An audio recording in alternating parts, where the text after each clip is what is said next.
I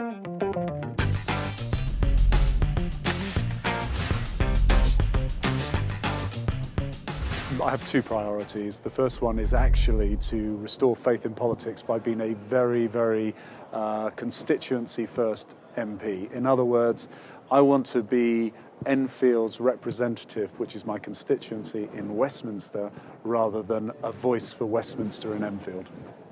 My second priority is unemployment, particularly youth unemployment. And I like to think of myself, if I can achieve being the #1 salesman for the constituency and bring new jobs, new opportunities, particularly for our young unemployed, where it's 1 in 4 at the moment, that will be a great achievement as far as I'm concerned for all of those who benefit.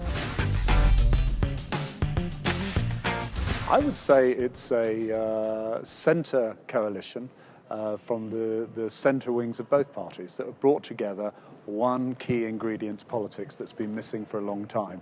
They very simply sat down and said, this country's got a lot of problems, it's a big crisis, let's put the national interest first. So we've kind of ditched, if you like, a little bit of the conventional baggage and tried to put the national interest first. That's meant to compromise.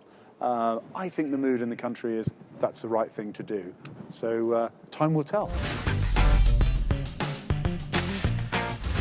I'm actually quite happy, in fact, quite keen to see an equalising of the constituencies.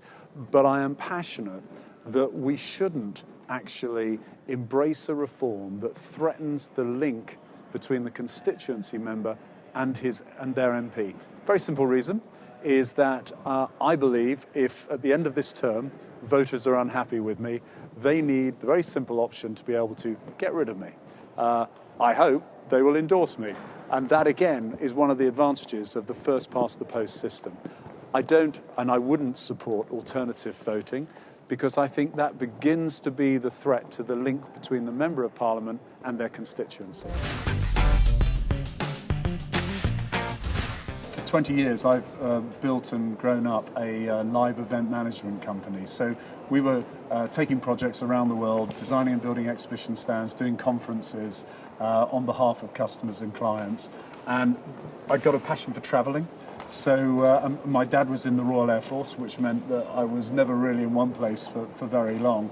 And I still try and do that. I have to say, since really settling down to the campaigning for the election, I don't think I've been abroad for about 9 months, until last month when I took 3 days off. So I miss the travelling a little bit, and that is a passion of mine. I've got great kids; they're all older now, and they are still quite interesting. And I follow them with they're my #1 priority and their passion. I'm going to the Chamber. There's a debate on industry and government measures to look at the business environment that is, frankly, getting that right is critical in our recovery. So I'm going to go into the Chamber. I hope to be able to make a contribution. It means you get up and down all the time, standing on your feet, trying to catch the Speaker's eye. So even if I don't make a contribution, I'll be getting fit.